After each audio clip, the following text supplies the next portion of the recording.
In the depths of winter, when the city streets lay barren under sheets of ice and the wind carved through concrete valleys like a blade through flesh, Marcus stood before his bathroom mirror at 4:30 a.m.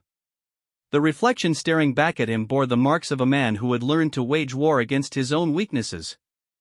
3 years ago, that same mirror had shown him a different person entirely, soft around the edges, comfortable in mediocrity, enslaved by the tyranny of his own excuses. The transformation had not been gentle. It never is for those who choose the Machiavellian path of self-discipline. Marcus had discovered the fundamental truth that separates the conquered from the conquerors. The battlefield that matters most is not in the external world, but within the chambers of one's own mind. Every morning, as he performed his ritual of cold shower, meditation, and physical training before the sun dared to rise, he was engaging in an act of rebellion against the weaker version of himself that still whispered seductive lies about comfort, ease, and the false promise of tomorrow.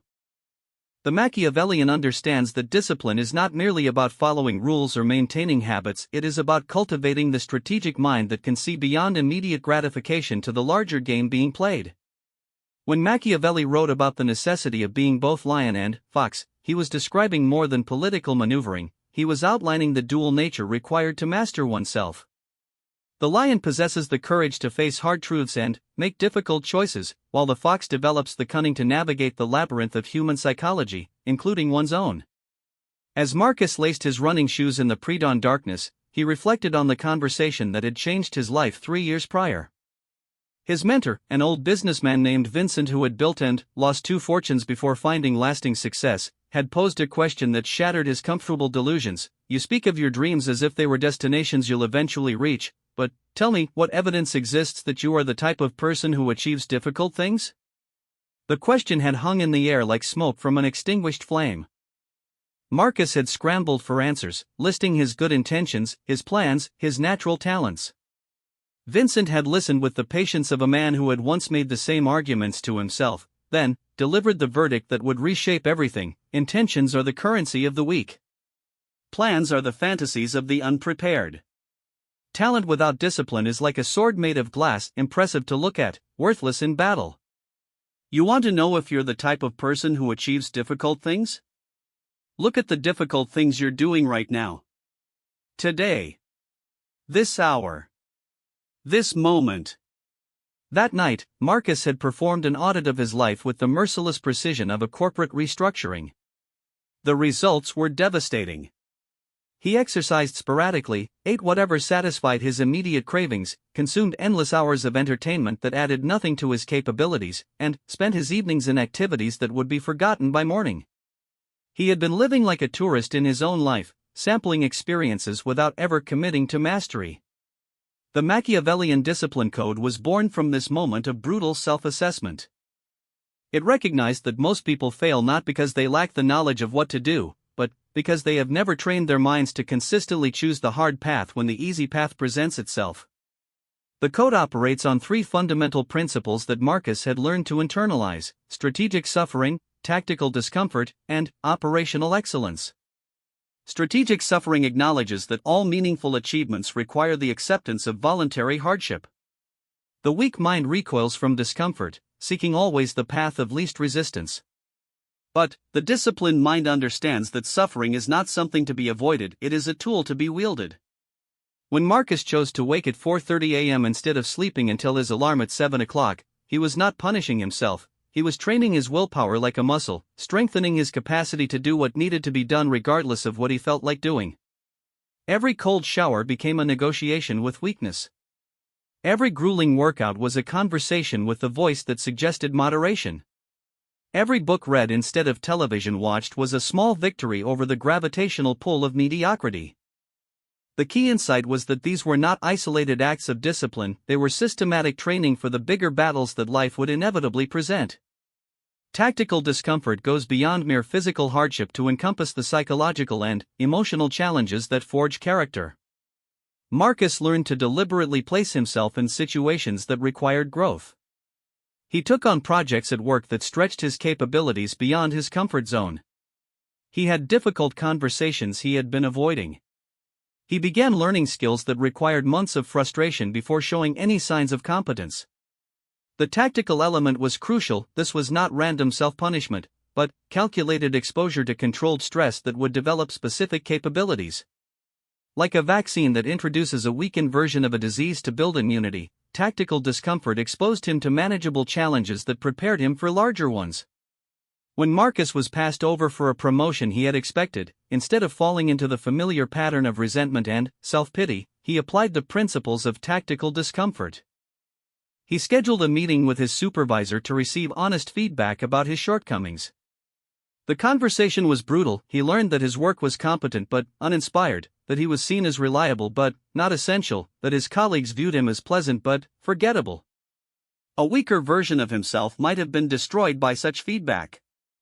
But Marcus had been training for this moment every morning at 4:30 a.m., every time he chose the difficult path over the easy one. He received the criticism with the strategic mind of someone who understood that ego is the enemy of growth. That weekend, instead of nursing his wounded pride, he developed a 6-month plan to address every weakness that had been identified. 6 months later, he was promoted to a position higher than the one he had originally been denied. Operational excellence represents the daily execution of systems that compound over time. The Machiavellian mind understands that discipline is not about heroic acts of willpower, but about creating structures that make the right choices inevitable. Marcus developed what he called decision architecture, environmental and systematic changes that eliminated the need for constant willpower battles. He removed all junk food from his apartment and replaced it with only healthy options. He canceled streaming services and filled that time with reading and skill development. He automated his savings so that financial discipline happened without conscious choice.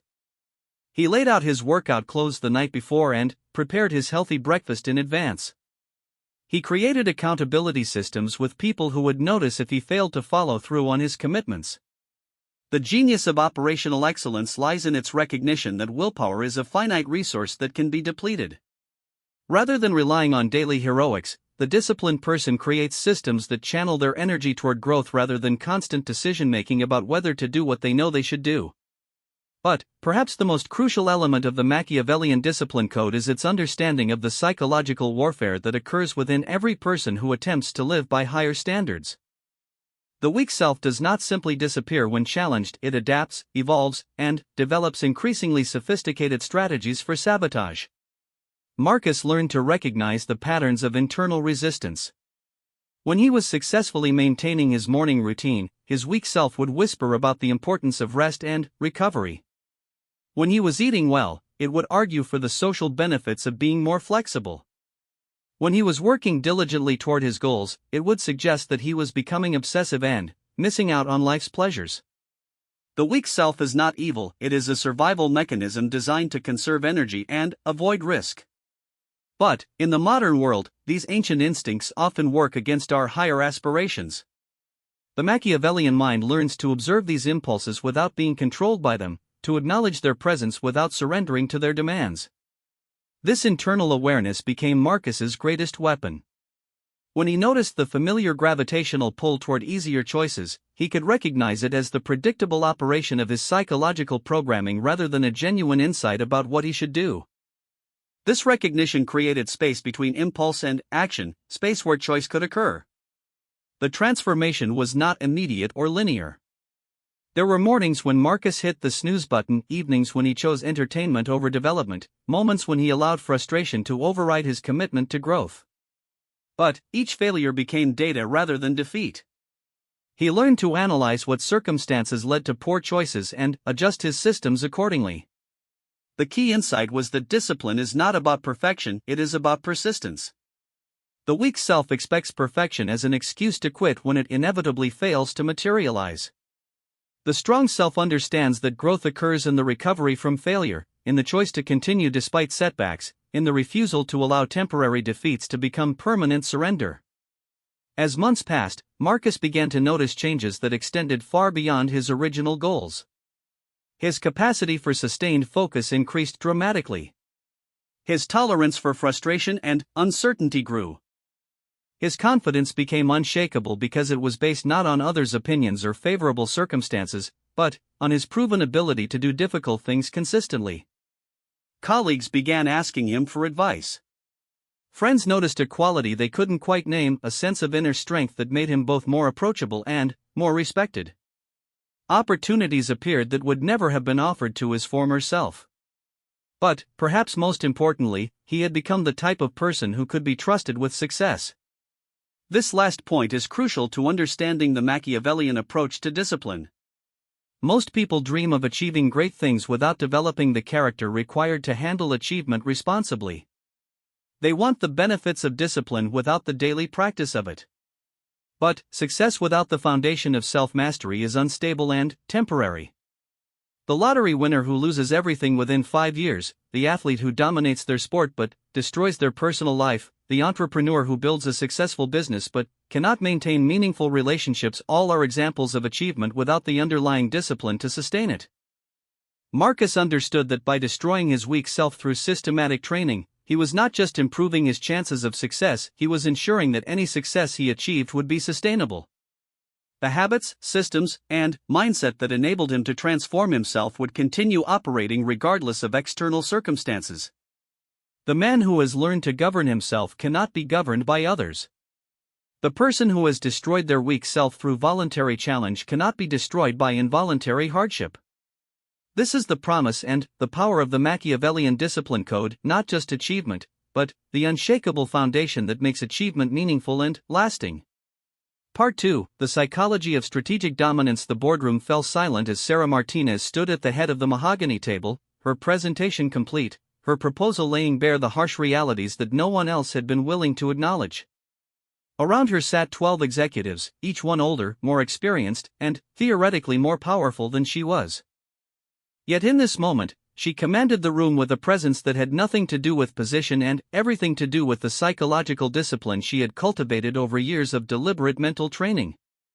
2 years earlier, Sarah had been a mid-level analyst whose good ideas died in committee, whose insights were overlooked in favor of more politically expedient solutions, whose potential remained buried beneath layers of organizational inertia and personal doubt. The transformation had not come through luck, connections, or sudden inspiration. It had emerged from her systematic study and application of what she privately called the psychology of strategic dominance. The Machiavellian mind understands that power is not taken, it is recognized. True influence flows not from authority or manipulation, but from the psychological strength that others instinctively acknowledge and respect. This strength cannot be faked, borrowed, or inherited. It must be forged through the daily practice of mental discipline that most people are unwilling to undertake. Sarah's journey began with the recognition that her professional struggles were not primarily about external obstacles, they were about internal limitations that she had been unconsciously accepting as permanent features of her personality. She was too agreeable in meetings where disagreement was necessary, too concerned with being liked to risk being respected, too focused on avoiding conflict to pursue the friction that creates progress. The weak self masquerades as virtue. It calls people-pleasing being considerate, calls conflict avoidance being peaceful, calls indecision being thoughtful. But the Machiavellian mind recognizes these patterns for what they truly are, sophisticated forms of cowardice dressed in the language of social acceptability. Sarah's first breakthrough came when she began studying the behavioral patterns of truly influential people, not the loudest voices in the room, but those whose words carried weight, whose presence commanded attention, whose opinions shaped decisions even when they held no formal authority. She discovered that these individuals shared certain psychological characteristics that could be systematically developed. The first was what she termed outcome independence, the ability to care deeply about achieving results while remaining emotionally detached from specific outcomes. This paradoxical state allowed them to speak truth without fear of social consequences, to make unpopular decisions without being paralyzed by the need for approval, to persist through setbacks without losing confidence in their judgment. Most people become emotionally invested in being right, being liked, or being comfortable.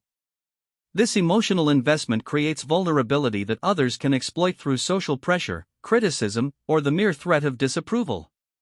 But the person who has achieved outcome independence operates from a deeper source of validation, their proven ability to navigate challenges effectively regardless of external feedback.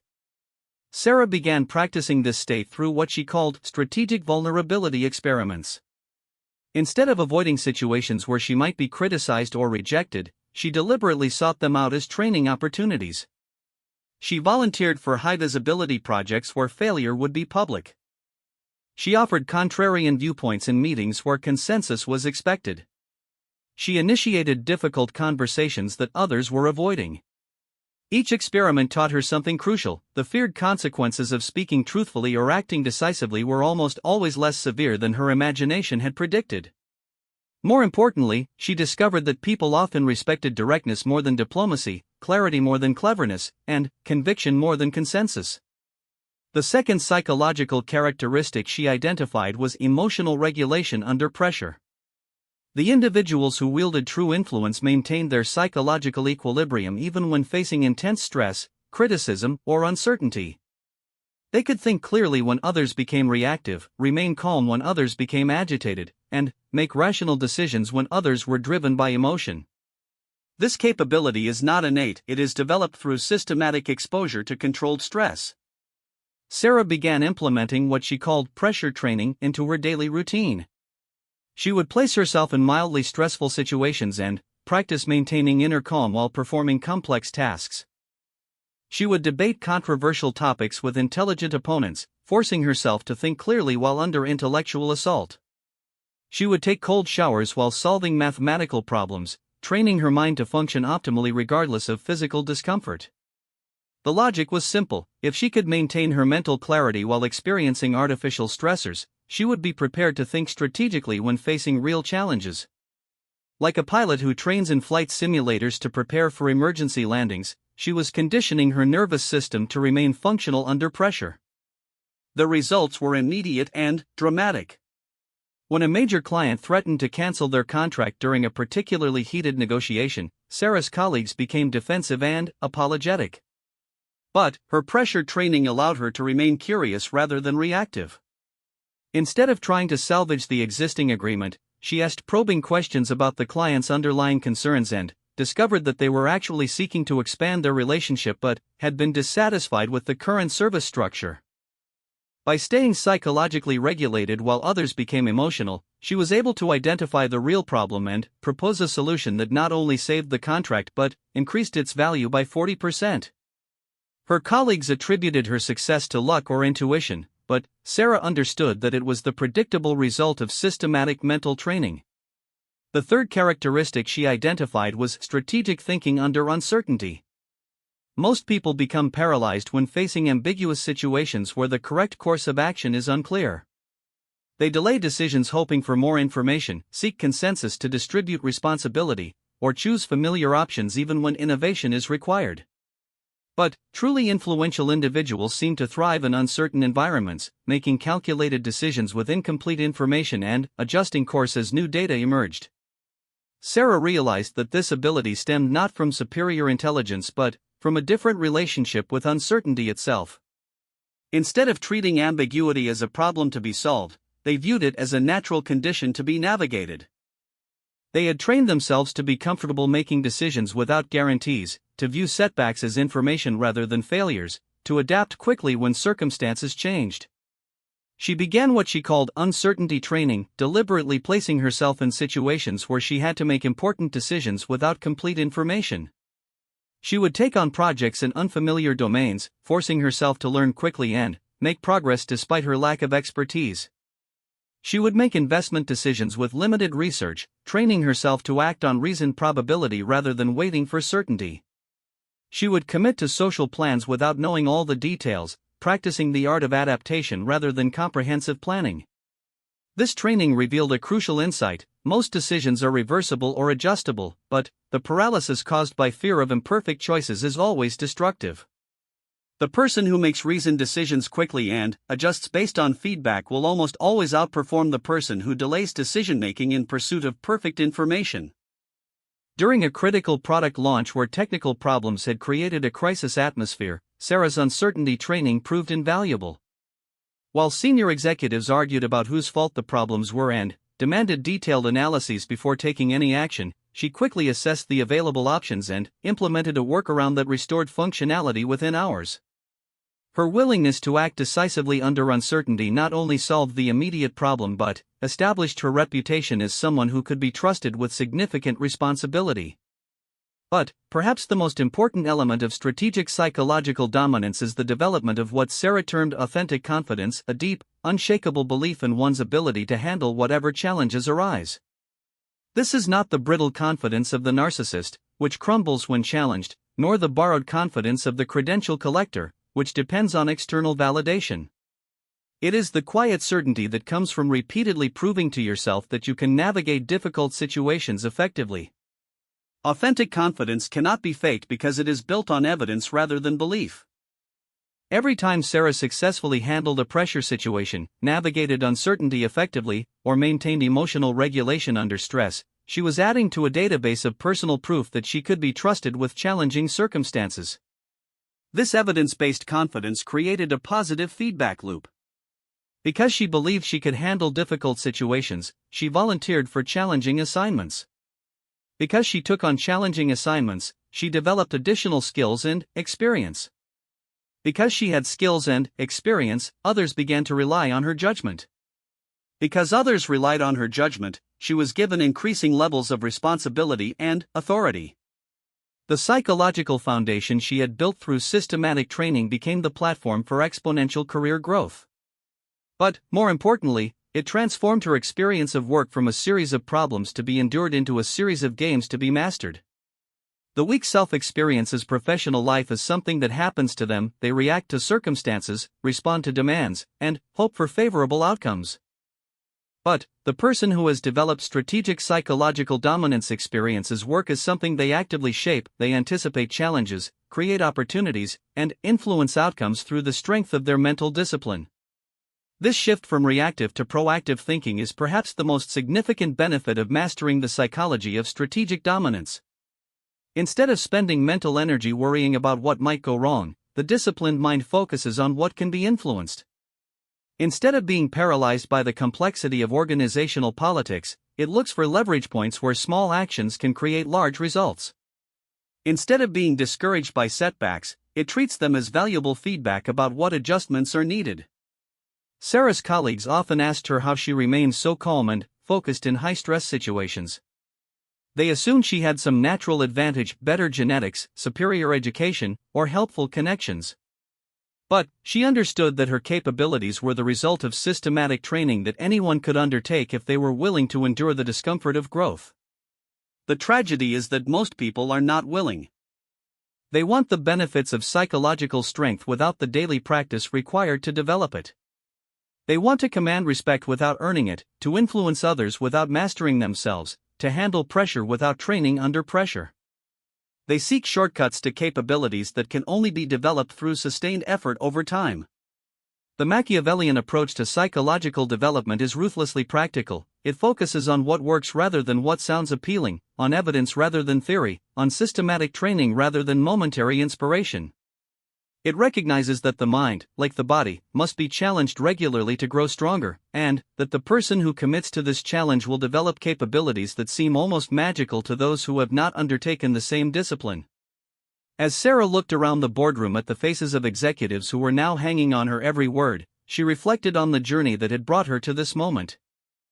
The late nights studying behavioral psychology, the uncomfortable experiments in social dynamics, the deliberate exposure to stressful situations, the systematic development of mental resilience, all of it had led to this, the ability to influence outcomes through the sheer force of psychological discipline.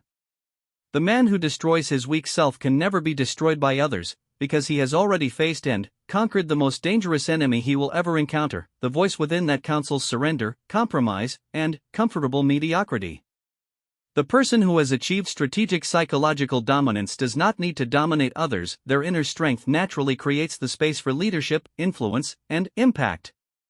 Part 3, The Architecture of Unbreakable Resolve. In the pre-dawn darkness of a rain-soaked Tuesday morning, as most of the city lay wrapped in the warm embrace of sleep, David Chen stood in his garage workshop, methodically assembling the components of a complex engineering project that had consumed his evenings and weekends for the past 18 months.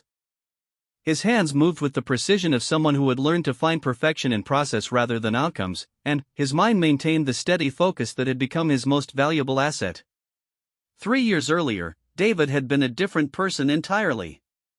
Talented but inconsistent, ambitious but undisciplined, full of ideas but lacking the systematic approach needed to transform vision into reality. He had been trapped in the cruel paradox that destroys so many promising individuals, knowing what needed to be done but being unable to sustain the daily actions required to do it. The transformation had begun with a profound recognition that would reshape everything he understood about success, failure, and human potential. David realized that his struggle was not with external obstacles, it was with the architecture of his own mind. He had been operating with mental systems designed for comfort and convenience, when what he needed were psychological structures built for sustained performance under difficult conditions. This insight led him to develop what he privately called the architecture of unbreakable resolve, a systematic approach to restructuring the mind for consistent execution regardless of circumstances. The approach was based on a simple but powerful premise: just as engineers design buildings to withstand earthquakes by building flexibility and strength into their foundational structures, individuals can design their psychological systems to withstand the inevitable stresses, setbacks, and temptations that derail most people's efforts toward meaningful achievement. The first pillar of this architecture was what David termed identity-based systems. Most people approach behavior change by focusing on outcomes. They want to lose weight, build a business, learn a skill, or achieve some other external goal. But David discovered that sustainable change occurs at a deeper level, the level of identity and self-concept. Instead of saying, "I want to be fit," he began thinking, "I am someone who never misses workouts." Instead of "I want to be successful," he adopted, "I am someone who does whatever it takes to deliver exceptional results." Instead of "I want to be disciplined," he internalized, "I am someone who follows through on commitments regardless of how I feel." This shift from wanting to being transformed his relationship with challenging actions. When his identity was aligned with disciplined behavior, maintaining his workout routine was not a matter of willpower, it was simply expressing who he was. Missing a workout would create cognitive dissonance with his self-concept, making consistency feel natural rather than forced.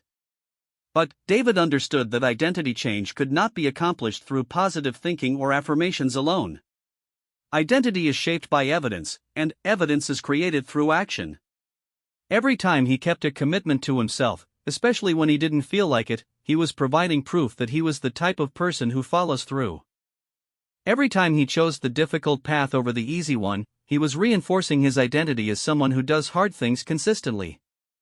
The genius of identity-based systems lies in their self-reinforcing nature. The more evidence you create for a positive identity, the stronger that identity becomes. The stronger the identity becomes, the easier it is to take actions that align with it. This creates an upward spiral where disciplined behavior becomes increasingly automatic over time. The second pillar was environmental design for inevitability. David recognized that willpower is an unreliable foundation for sustained behavior change. It fluctuates based on stress, energy levels, mood, and dozens of other variables beyond conscious control. The solution was to create environmental structures that made the right choices inevitable and the wrong choices difficult. He redesigned his physical environment with the precision of a behavioral engineer. Healthy food was placed at eye level in his refrigerator, while less healthy options were stored in hard-to-reach places. His workout clothes were laid out the night before, and his gym bag was packed and placed by the door. Books and educational materials were scattered throughout his living space, while television and other distractions were relegated to specific areas that required deliberate effort to access. But environmental design extended beyond physical space to include social and digital environments. David carefully curated his social circle to include people who embodied the qualities he wanted to develop.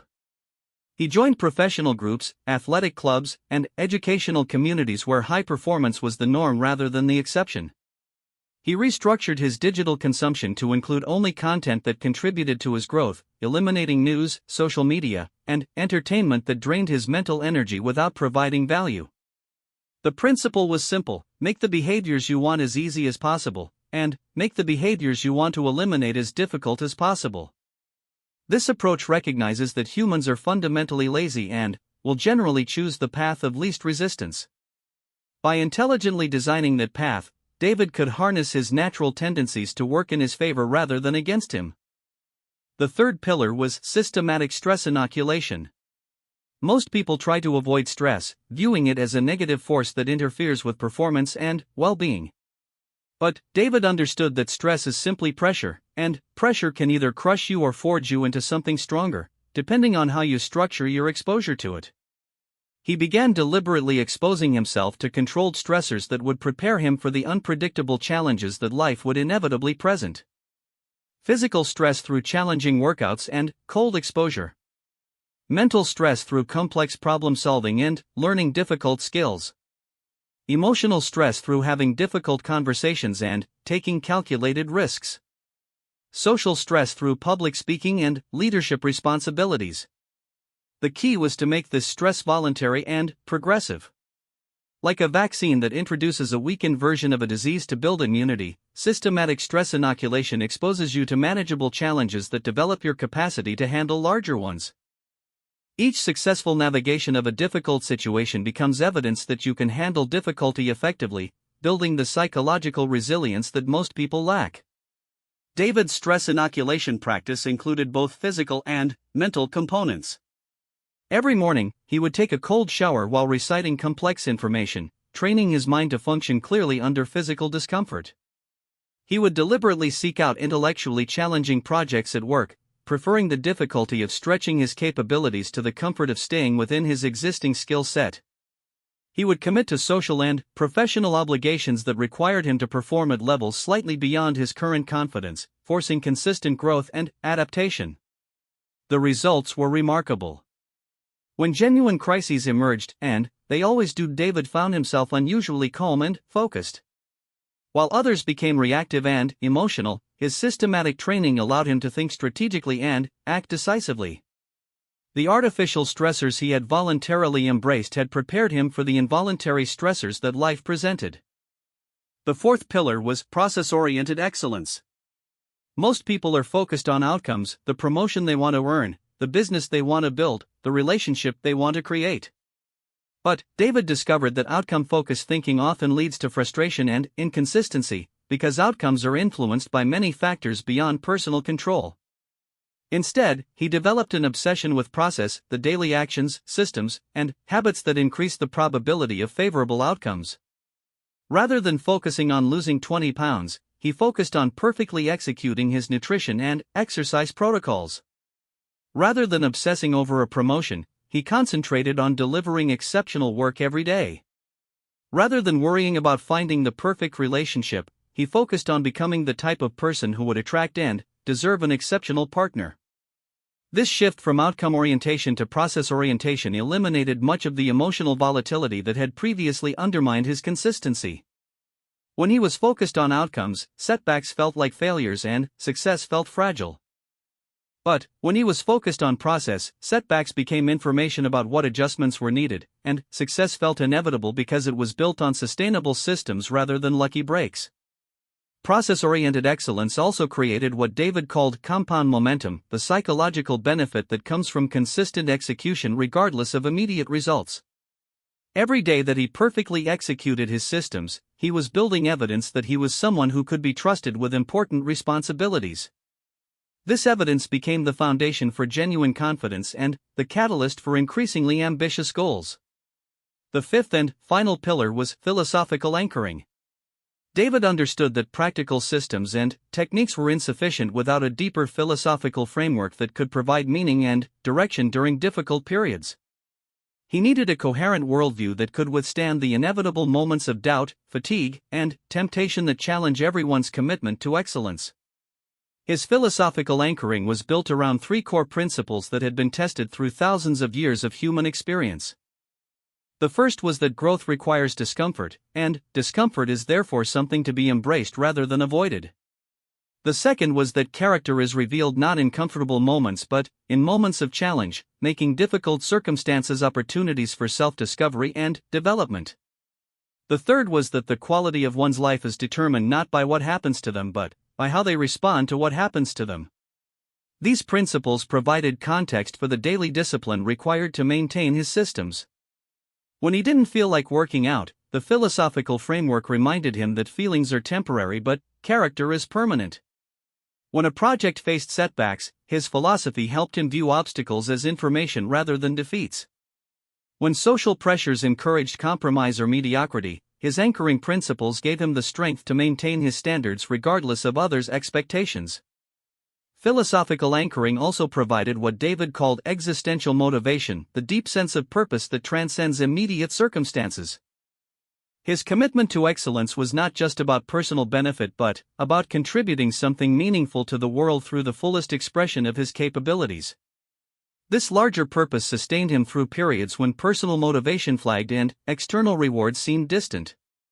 The integration of these 5 pillars created what David experienced as unbreakable resolve, not the brittle determination of someone fighting against their nature, but the flexible strength of someone whose systems, environment, psychology, and philosophy were all aligned toward consistent excellence.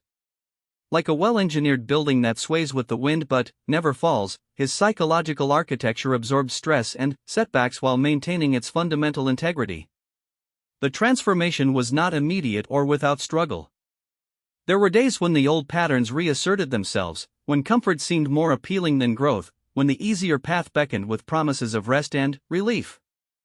But each time he chose to honor his systems over his feelings, each time he maintained his standards despite circumstances, each time he recommitted to his process after a temporary failure, he was strengthening the architecture that would ultimately make excellence feel inevitable rather than forced. As David completed the final assembly of his engineering project, a complex automation system that would revolutionize efficiency in his company's manufacturing process, he reflected on the journey that had brought him to this moment. The early mornings of systematic training, the deliberate exposure to controlled stress, the careful design of his environment and identity, the philosophical work that had anchored his commitment to excellence, all of it had culminated in this, the ability to conceive, plan, and execute complex projects that created genuine value in the world. But, more importantly, he had become the type of person who could be trusted with significant challenges. His reputation for consistent execution had opened doors that would have remained closed to his former self. His psychological resilience allowed him to take calculated risks that others avoided. His process-oriented approach enabled him to maintain high performance regardless of external circumstances.